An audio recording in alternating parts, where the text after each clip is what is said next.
Esta sesión, la número 5, trata sobre el movimiento en trayectorias curvas y el movimiento en dos dimensiones. Recordemos que lo que hemos visto han sido trayectorias para una sola partícula por separado y trayectorias en la que una depende de la otra. En este caso estaríamos hablando de una partícula que se desarrolla en dos dimensiones, ya no en una trayectoria en línea recta, sino que combina las propiedades que tiene cada una de las dimensiones que se está trabajando. Normalmente esto lo que va a generar es una trayectoria combinada curva. Cuando nosotros hablamos de espacio o cuando hablamos del plano, es posible que tengamos un cambio de dirección que se pueda definir a través de vectores generados partiendo del origen, como en este caso. Un vector de posición u, como es el que se está mostrando en la figura, si modificamos ligeramente ese valor de u, vamos a tener un cambio de posición que se maneja en esta figura como delta p. Y en este caso podríamos trabajar sus componentes. Si hablamos de posición en función del tiempo, podríamos hablar, por ejemplo, de la derivada de ese vector p con respecto al tiempo, que nos daría la velocidad vectorial del vector. En este caso, lo que tendríamos que hacer es determinar la derivada de cada una de las componentes con sus respectivos vectores unitarios.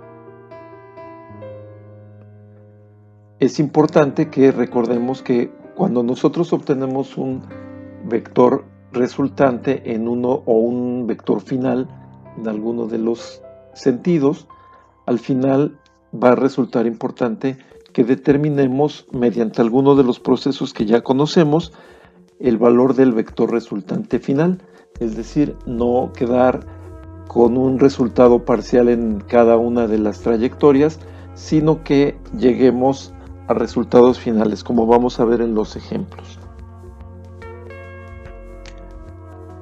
También es importante que recordemos que un vector, ya sea en el espacio o en un plano, puede descomponerse en sus respectivas proyecciones en X, Y y Z, donde cada una de ellas tendrá, si estamos hablando de un vector de aceleración, por ejemplo, esta aceleración puede estar en función de tiempo, de posición o de velocidad de cada una de las componentes o en cada uno de los ejes. Pero finalmente, cuando nosotros obtenemos los resultados parciales, como mencionaba anteriormente, es importante que se verifique el resultado final, es decir, la proyección en X más la proyección en Y más la proyección en Z nos darán el resultado del vector final.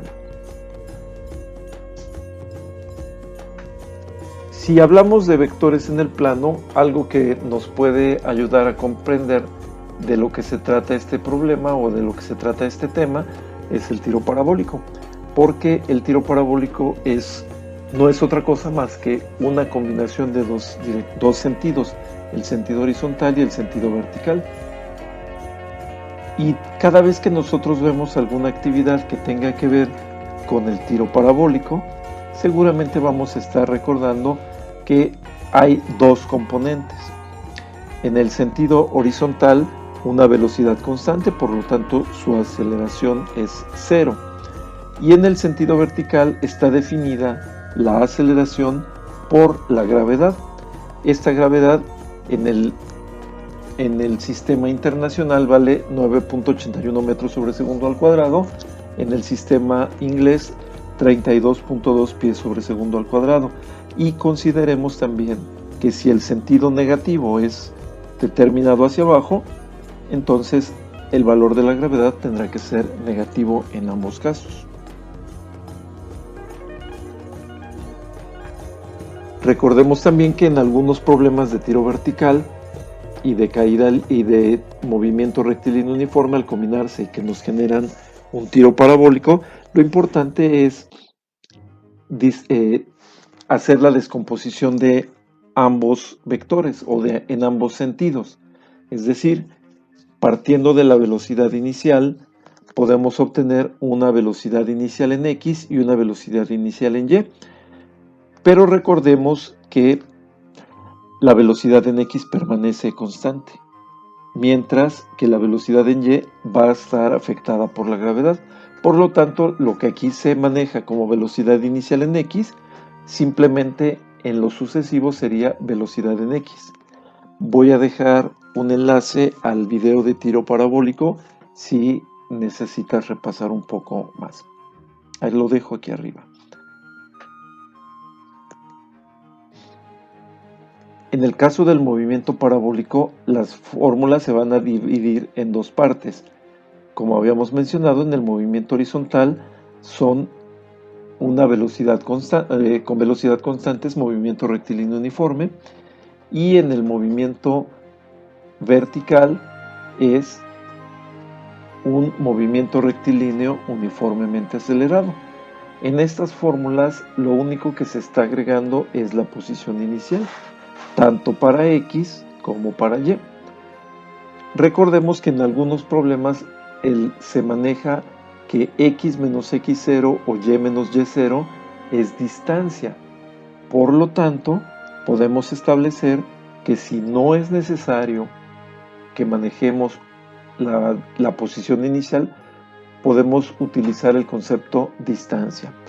Pero también es importante que consideremos que en algunos casos resultará importante o facilitará Veamos un ejemplo. Un proyectil se lanza desde el borde de un acantilado de 150 metros con una velocidad inicial de 150 metros sobre segundo y un ángulo de 30 grados con la horizontal. Ignorando la resistencia del aire, debemos encontrar la distancia X horizontal desde el cañón hasta el punto donde el proyectil golpea el suelo y la elevación máxima sobre el suelo que alcanza el proyectil. Además, la velocidad del proyectil al tocar el suelo. Separaremos el movimiento vertical y horizontal de tal manera que el movimiento uniformemente acelerado es en el sentido vertical. Consideremos que hacia arriba es positivo y el origen está en la boca del cañón. Por lo tanto, tenemos el origen en este punto y el proyectil caerá 150 metros abajo, por lo tanto es menos 150 metros. La posición final, su velocidad inicial es positiva, su aceleración es negativa. Para encontrar las velocidades descompuestas o las velocidades proyectadas serían en X 155.9 y la velocidad inicial en Y 90 metros sobre segundo. Este dato se une a estos. Altura inicial 0, altura final menos 150 metros y la gravedad también de menos 9.81. Sustituyendo estos datos en la ecuación o en la fórmula, se obtiene esta ecuación cuadrática, que nos da dos resultados, uno negativo y uno positivo. El que vamos a considerar es el positivo. La elevación máxima se va a dar, como siempre lo hemos calculado, cuando la velocidad final en Y es igual a 0. Partiendo de los datos que tenemos más este último que estamos considerando, se obtiene esta sustitución y una ecuación muy sencilla que nos indica la altura a partir del punto desde donde se lanzó, a partir del 0, que son 412. Y con respecto al piso, agregamos los 150 metros adicionales y tendríamos 562.844 metros. La distancia horizontal se calcula con el movimiento rectilíneo uniforme en el sentido horizontal. La posición inicial es 0 y su velocidad y tiempo es el que estamos considerando para una distancia horizontal de 3097.11 metros. Además, debemos calcular la velocidad final. Para este tiempo es el que tarda en hacer todo el recorrido del proyectil. La velocidad final en Y se calcula mediante esta fórmula y al sustituir encontramos La velocidad final en Y es de menos 105.081 metros sobre segundo, lo cual significa que es una velocidad hacia abajo. El proyectil ya está dirigiéndose hacia abajo. No nos conformemos con esta componente, sino que sabiendo que también tiene una componente horizontal, que es 155.9, calculamos la velocidad resultante mediante el teorema de Pitágoras. Y con este obtenemos una velocidad resultante de 188.007 metros sobre segundo, con un ángulo que podemos calcular con la tangente inversa de 33.981. Dado que Y es negativa y X es positiva, el resultado está en el cuarto cuadrante. Veamos otro ejemplo. El automóvil A viaja hacia el este con una rapidez constante de 36 km por hora y cuando cruza la intersección, el automóvil B parte desde 35 metros al norte de esa intersección y se mueve con una aceleración constante de 1.2 metros sobre segundo al cuadrado. Debemos determinar la posición, velocidad y aceleración del vehículo B relativa al vehículo A 5 segundos después de que A cruza la intersección. Vamos a establecer las ecuaciones de movimiento para cada uno de los vehículos. Consideremos que el origen es el punto de intersección y positivo lo vamos a considerar hacia la derecha y hacia abajo. El automóvil A, con velocidad constante de 36 km por hora, que equivale a 10 metros sobre segundo, tiene una posición inicial de 0. Por lo tanto, nos queda su ecuación de posición es igual a 10t. Cuando nos están solicitando el resultado es a los 5 segundos y equivale que habrá recorrido 50 metros a la derecha del origen.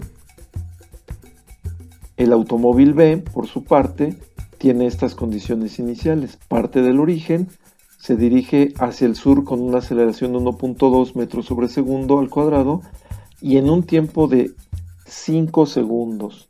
Vamos a recordar que su posición inicial es arriba de ese origen, de esa intersección, y es menos 35 metros. Con esto podemos calcular cuál es su velocidad final a los 5 segundos y podemos calcular cuál es su posición, menos 20. Significa que aún sigue por encima de la intersección, al norte de la intersección. Todavía no la alcanza. Como nos solicitan la posición, la velocidad y la aceleración de B con respecto a A en ese momento, en ese instante t igual a 5, tenemos que considerar que ahora los vectores no son colineales, sino que son coplanares. Entonces, establecemos cómo es que se están relacionando en el plano. Y aquí tenemos primero el de posición. El vehículo A está 20 metros al norte y el vehículo B está 20 metros al norte y el vehículo A está 50 metros al este. De esta forma, vemos que el vehículo B se encuentra 20 metros al norte y el vehículo A está 50 metros al este. La velocidad relativa es la hipotenusa del triángulo que se forma y podemos calcularla con el teorema de Pitágoras. Obtenemos que la posición de B con respecto a A es de 53.8516 metros y que tiene un ángulo en el segundo cuadrante de 21.814 grados. Algo similar sucede con la velocidad, solamente que ahora está dirigida hacia el sur la velocidad de B y hacia el este la velocidad de A. Aplicamos el mismo concepto y obtenemos una velocidad relativa de 11.662 con un ángulo de 30.964 grados, en este caso en el tercer cuadrante.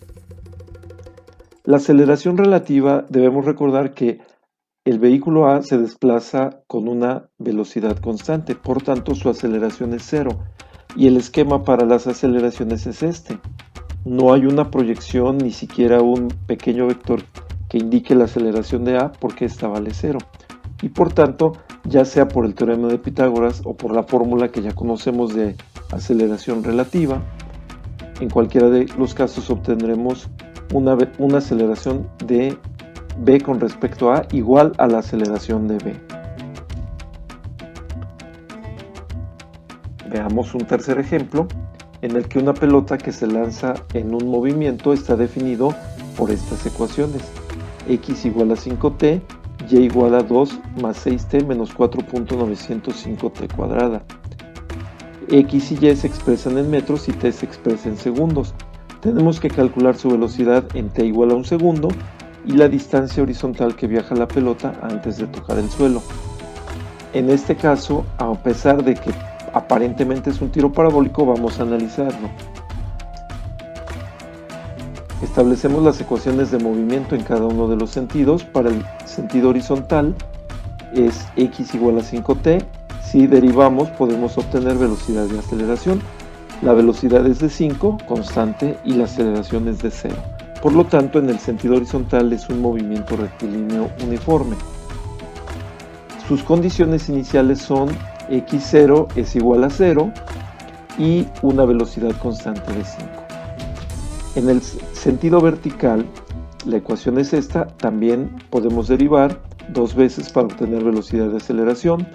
Nos queda velocidad en y 6 menos 9.81t y aceleración en y es menos 9.81. Esto es un problema de tiro parabólico, porque la aceleración está dando la gravedad y en el caso del movimiento horizontal la aceleración es 0. Sus condiciones iniciales verticalmente son estas: su posición inicial es 2, su velocidad vertical inicial es 6, y con estos datos podemos empezar a calcular la velocidad en t igual a 1 segundo. La velocidad en x sabemos que permanece constante y la velocidad en y en 1 segundo es de menos 3.81 metros sobre segundo. Son las componentes. Queremos la velocidad resultante, que es de 5 al cuadrado más menos 3.81 al cuadrado. Nos queda una velocidad resultante de 6.286, que nos da un ángulo de 37.607 igual en el cuarto cuadrante. La distancia horizontal se calcula nuevamente buscando en qué momento toca el piso, es decir, cuando la y final es igual a 0. De esto sustituimos este valor de y igual a 0 y nos queda una ecuación cuadrática que al resolver nos da dos resultados.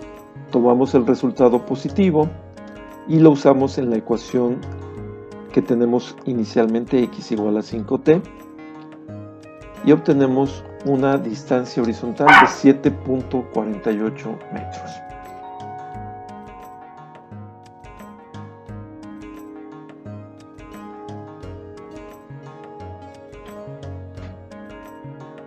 Estos son los ejercicios que vamos a resolver para este tema, considerando que hay algunas pequeñas dificultades que, bueno, deben irse considerando, como por ejemplo que ahora la superficie en la que va a caer el objeto no es horizontal, sino que tiene una inclinación de 10 grados, muy similar al problema 6.